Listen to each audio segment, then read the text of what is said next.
Welcome to the Eurogamer Expo 2000 year. Commence the video. And the video commences. Right, this is narration recorded a few days after the event. Unfortunately, our mic failed. If we moved it in certain ways, it completely cut out. We didn't know that till we got back and looked at the footage, so we're going to have to do some narration over the top so you guys know what's going on. What do you need to know that I explained? Oh, I recorded the whole thing, all my presenting stuff in... I was parodying the really awkward interviews that you get during things like E3 with like brand new interview people. So I decided to do a parody of that and make my interviews as awkward and as fake as possible. Interviews such as this one.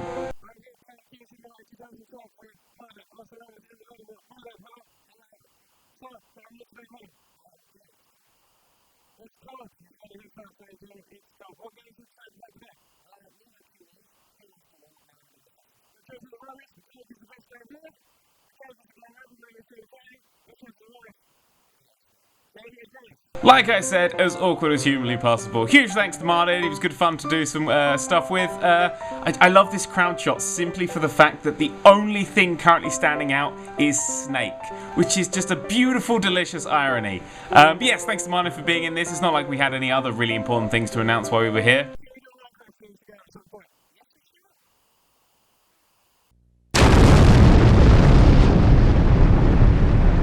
So then, after a million years of queuing, I was in.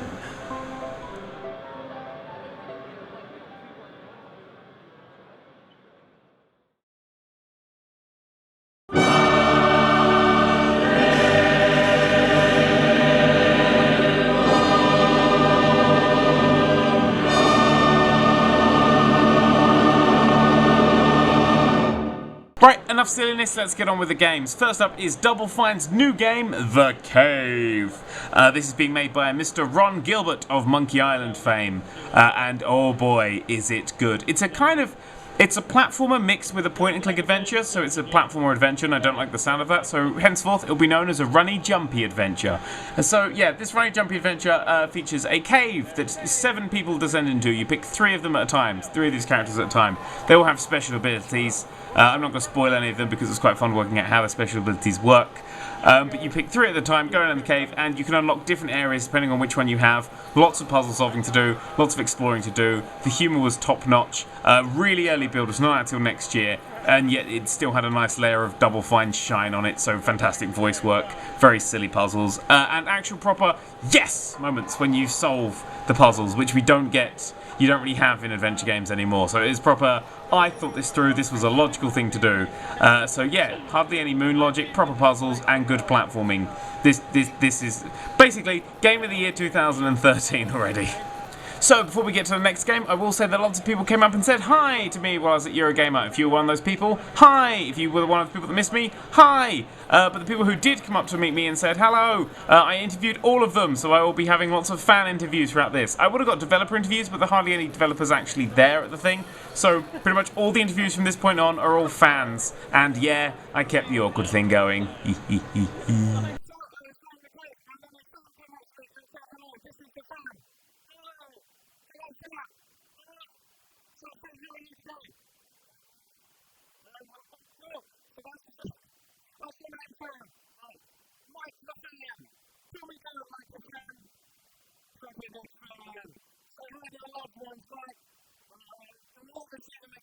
So after all that fun, I decided to go on a bit of a walk and talk to show you guys around. Unfortunately, the mic completely failed, so it just became a walk. Also, it had some quantum entanglement, alright, regular entanglement. But shortly, we arrived at the PlayStation area. Sony had some new consoles on display, and I got to interview the star of Assassin's Creed Liberation.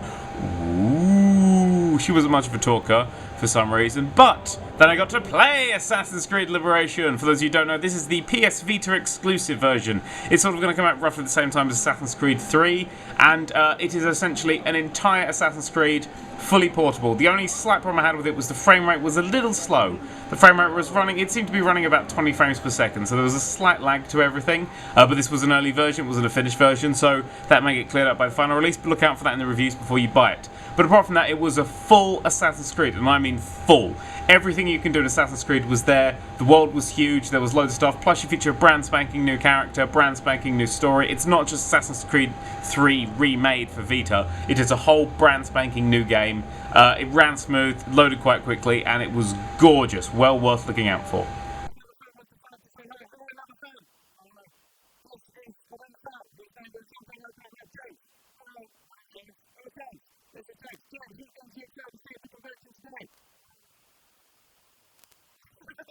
So, next up was Tomb Raider. This is my lovely introduction. I recorded. Unfortunately, the microphone was cutting in and out faster than a motorbike on the freeway, so we've had to cut that a little bit and go straight into the footage. What was playing this? What from the second channel? You can actually click here to go visit the stuff that we do on the second channel, and click here to go and see the full version of this being played, which is rather quite fun because I did some silly commentary over it. Actual thoughts on the game? What quite enjoyed it? He said the gameplay was fun, and I don't like it. There is a real sense of unease and creepiness I get on this game. It's sort of... you get shots where it's like, look at Lara suffer, look at Lara suffer, look down her top, look at Lara suffer, and it's just that extra... I don't know, the game feels a little creepy for me, and it's like a constant thing that the game doesn't quite have its tone right. Like, she'll be sort of like, oh, look, I'm battered and bruised, and then she'll scamper up something that's 9 stories high and do a flip to get off of it. And then early in the game, she'll be like, oh, no, I can't kill the animals, and then later in the game, she's going down 1 billion people while screaming, die! It's sort of... tonally, it's all over the place, and I don't think they'll nail this one properly. I mean, it may be an interesting game, but I think they're going to screw up the story, and as they're focusing on the story, that might screw up the entire game. I will give that game a full go when it comes out. I'm still not entirely unsold on it, but I'm not particularly optimistic about its chances.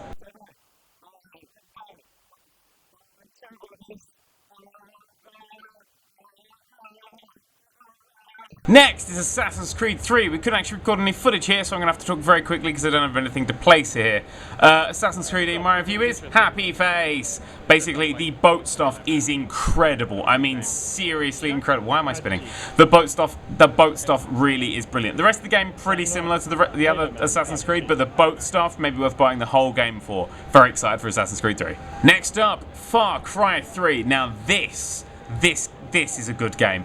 I was quite excited to play this. Far Cry 2 being one of my favourite first-person shooters of all time because it's the really nice. It keeps its grittiness solid throughout the whole game. It feels dirty. It's wonderful. This going back to the nice, clean sort of foresty area, jungle sort of thing, I was quite worried about. But yeah, all those worries have gone. The game is amazing. I mean, some of my deaths, most of them weren't captured because I played way longer than we recorded for. I was killed by a shark because I decided to go for a swim. A tiger pushed me off of a waterfall. I ran some guy over and he kept shooting me while on the bonnet. I mean, some seriously interesting things happened in this game. It's a big open world map. Go wherever you want. Settlement things you can go and raid and blow people up with. Lots of stealth and hiding by crouching behind stuff. It's got that sort of... I don't know, it's really got a sort of... I can play around with this for a long, long time. The hang gliding was fun. Yeah, there's seriously a lot of content I can see in that game. Also, it was running on PC. This was actually running on PC. It was running way over 60 frames per second on what I was told was pretty just average to slightly higher PC. So it's going to run smooth. It's going to run well. Really excited for Far Cry 3.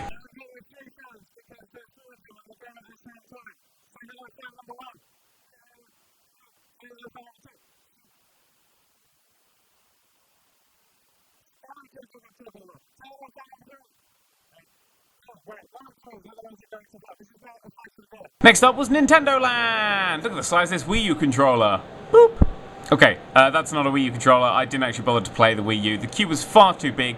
And after looking at the launch lineup, I mean, the launch lineup which goes into the launch window of several months, because that's what games companies do nowadays, there's so few games that are actually exclusive to the thing. Most of them are games you've already played having enhanced editions. And generally, I don't see anything there that interests me for the moment. Maybe down the line something interesting will come out. But for the moment, the Wii U is not on my radar even slightly.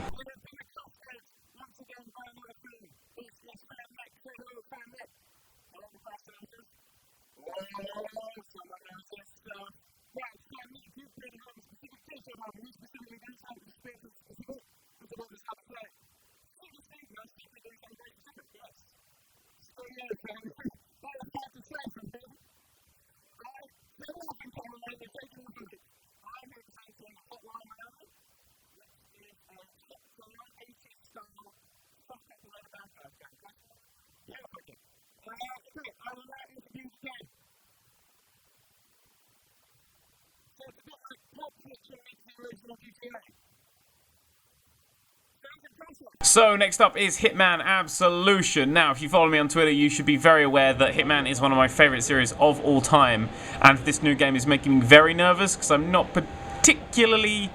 Well, all the stuff they've been showing off for it is showing it as a linear shooter cover-based thing, but actually the game itself is the same open-world Hitman that we know and love with sort of linear bits in it that sort of set up missions and things.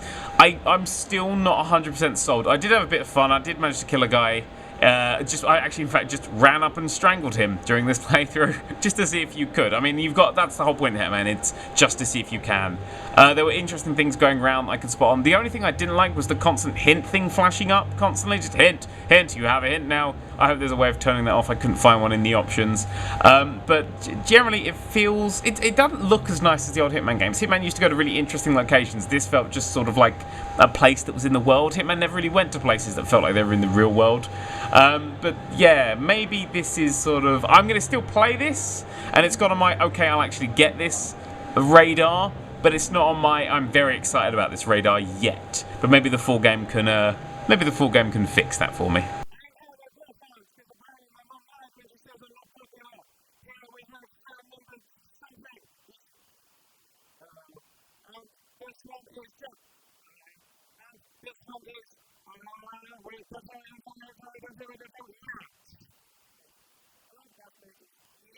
So, as terrorists and assassins forced me into hiding, Watt went off by himself to play the new Sony PlayStation Smash Bros. Royale with Cheese, or whatever it's called.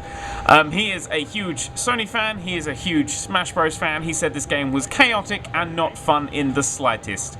The level design looks great, but apparently the game is really, it just doesn't play well at all, not particularly fun. So there's nothing really else to say about it, apart from that was his biggest disappointment of the show. Now let's talk about something that didn't suck, and I thought would.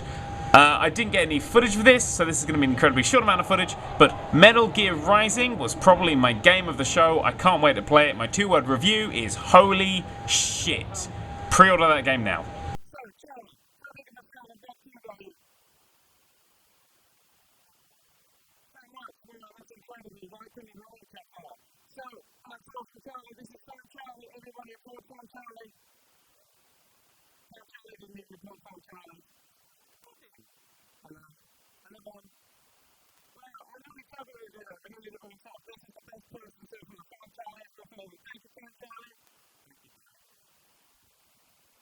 And that was everything I played during this show. So, what was Nerd3's best game of Eurogamer Expo 2012?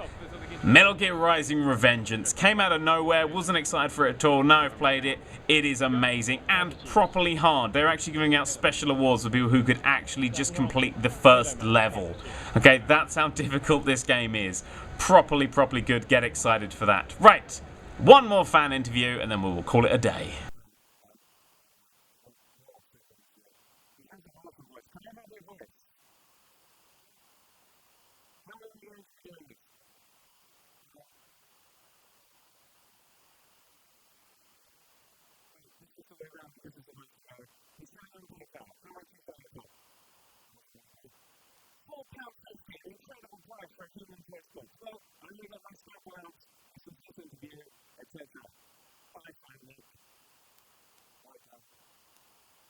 So that was Eurogamer Expo 2012. People danced, morons pointed to signs, these people just sort of sat around and these people just sort of stood around. I bought a hell of a lot of sweets from this place. This guy drove a car. This guy also drove a car, just not as well. Well, that in fact is just a car. These people played on the Vita, nobody played on Wonderbook, and I went home a slightly better man. This shot's not supposed to be all artsy and blurry, we're just not very good at getting focus. Ta-ra, procrastinators.